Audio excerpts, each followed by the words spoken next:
Hey everyone, my name is Maddie. Today we are going to be going over the VCE Psychology Unit 4 Area of Study 1 dot point number 4. Now, this dot point states the effects of partial sleep deprivation on a person's affective, behavioural and cognitive functioning, and the affective and cognitive effects of one night of full sleep deprivation as a comparison to blood alcohol concentration readings of 0.05% and 0.10%. So, in our Complete Psychology Unit 3 and 4 notes package, which is available via the link in the description, this is on page 38 and it is titled The Importance of Sleep to Mental Wellbeing. So that's what we'll be going through today.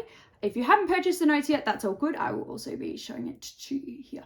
So, first of all, let me get my pen up, define partial sleep deprivation as when an individual experiences less sleep than they require to function normally.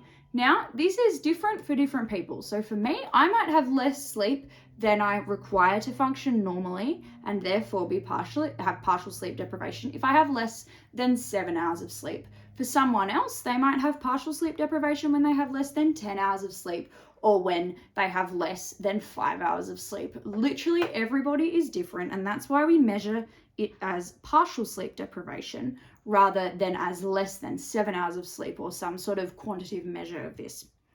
Now, this can be measured through the affective, behavioural and cognitive measures. So affective meaning emotional, behavioural meaning the actions or what we do, and cognitive meaning our intelligent thoughts or like what's going on inside our brains, like what we're thinking.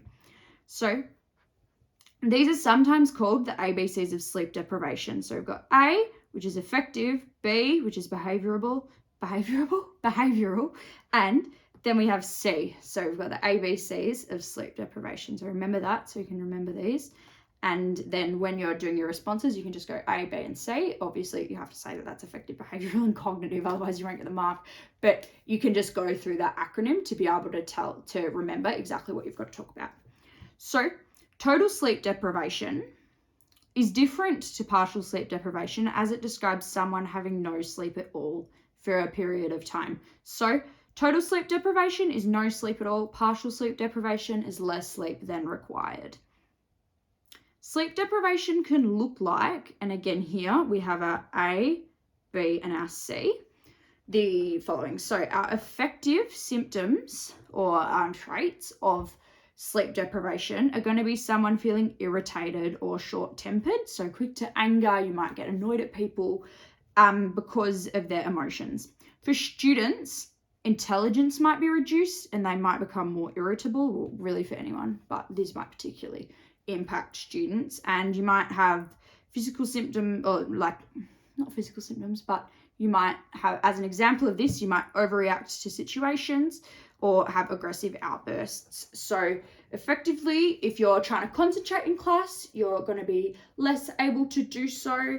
And if you get, say, like a low SAC score, you might overreact or find that more difficult to deal with than you would on another day when you are not as sleep deprived. It's important to drink water. Now, behavioural symptoms, or I guess they are symptoms, but anyway.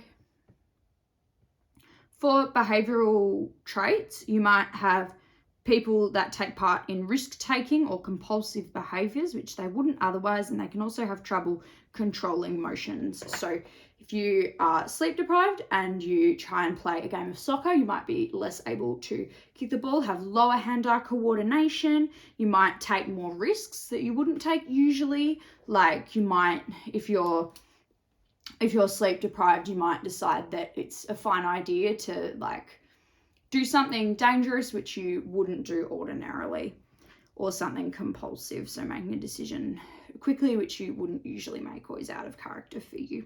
Now, behaviours also include eating more or like having a slower reaction time are good examples to add when you have to do responses about this. Cognitive examples, so our C in our ABC of sleep deprivation, is that people might struggle with memory, concentration, alertness, and judgment. So you might think in a more illogical manner or have poor decision-making skills. Now, these are cognitive because they're things going on in your thought patterns, in your consciousness, in your head. So when we look at these ABCs of sleep deprivation, the study design requires us to compare them to the blood alcohol content, so the BAC. Now, again, so here the sleep deprivation and BAC effects are comparable. So 17 hours of sleep deprivation is equivalent to 0.05% blood alcohol content, which means that when someone is 17 hours sleep deprived, this is going to be the equivalent of them having a blood alcohol content of 0.05%. And 24 hours sleep deprivation is equivalent to a blood alcohol content of 0.10%. So if you haven't slept for 24 hours and you go driving or you try and do a test or something, that is the equivalent of having a blood alcohol content of 0.10, meaning it's super dangerous and you don't want to do that. So you've got to think of because of these ABCs of sleep deprivation, you can make comparisons between having this kinds of blood alcohol content with this sleep deprivation, and you can compare these to say, well, if 17 hours of sleep deprivation means that you're having illogical thinking and you've got a slower reaction time, and this is the same with a 0.05% blood alcohol content, then the dangers and I guess the symptoms of having that 0.05% blood alcohol content become really apparent and are obviously accelerated when then you go to look at the blood alcohol content of 0.10%.